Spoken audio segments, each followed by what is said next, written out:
بڑی طاقت بنیں گے آپ اگر آپ کو سہنا آ گیا اور برداشت کرنا آ گیا. چونکہ جب آپ برداشت کرتے ہیں نا تو اندر میں ایک طاقت پیدا ہوتی ہے. وہ طاقت آپ کی روح کو پرواز دیتی ہے اور اگلوں کے لیے تسخیر کا کام دیتی ہے.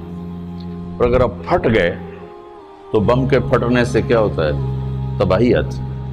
جب آپ پھٹیں گے یا میں پھٹوں گا تو معاشرے میں تباہی آ جائے گی. تو اس کے لیے آپ دو چیزوں کا اہتمام فرمائیں. ایک اپنی زبان کی حفاظت فرمائیں. آپ اس 400 کے معاشرے میں کوئی غیبت کرنے والا نہ ہو، کوئی جھوٹ بولنے والا نہ ہو، کوئی کسی کو طنز کرنے والا نہ ہو، تانا دینے والا نہ ہو. ایسی بات جو کسی کے دل پہ جا کے چوٹ مارے اس سے آپ اپنی زبان کو صاف کر لیں. کبھی اس پہ قابو پا سکیں گے، کبھی نہیں، کبھی رہ جائے گا، کبھی ہو جائے گا. تو جب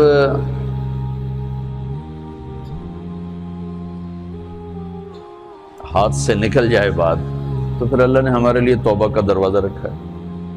2 نفل پڑھو، اللہ سے معافی مانگو، جس پر زیادتی ہو اس سے جا کے معافی مانگو. اس سے آپ کی مزاج میں ٹھہراؤ آ جائے گا.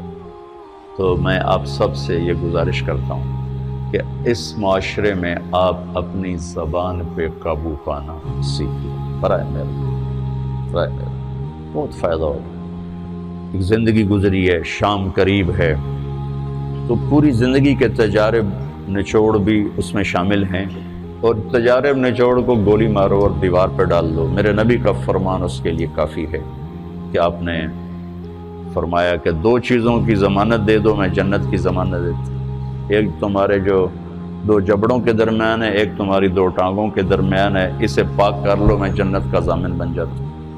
اور معاذ بن جبل سے فرمایا کہ تمہیں پورے دین کا نچوڑ بتاؤں. کہ جی کیا؟ تو آپ نے اس حدیث کو میں نے پتہ نہیں ہزاروں لاکھوں دفعہ بیان کر دیا ہے اور ہر دفعہ بیان کیا ہے کہ اچھا یہ ایسے کر کے کیوں فرمایا؟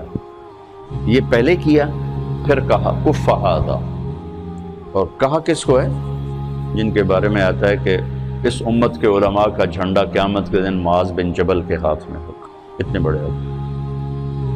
تو 18 ہجری میں انتقال ہوا. 1434 ہجری میں اردن گیا تو ان کی قبر سے خوشبو آ رہی تھی. 1400 سال گزر گئے، ان کی قبر سے خوشبو کا آنا بند نہیں ہوا. اتنے بڑے آدمی کو کیسے سمجھایا؟ بچے کی طرح. معاذ اس زبان کے قابو. تو آپ سب کو، اپنے آپ کو بھی کہتے ہیں. وہ عرب خطیب کہتے ہیں اوصیکم نفسی اولا وایاکم کر کے عام طور پہ خطبہ شروع کرتے ہیں.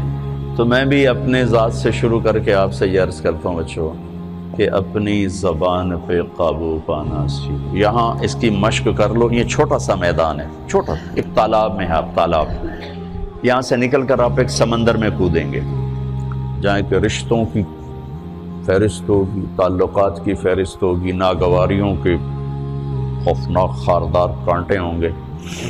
کہیں کہیں پھول ملیں گے ورنہ کانٹوں سے بھرا جہان ہے. اگر آپ نے یہاں پریکٹس کر لی تو پھر آپ اس میدان میں جا کر انتہائی خوبصورت معاشرے کا فرد بن جائیں.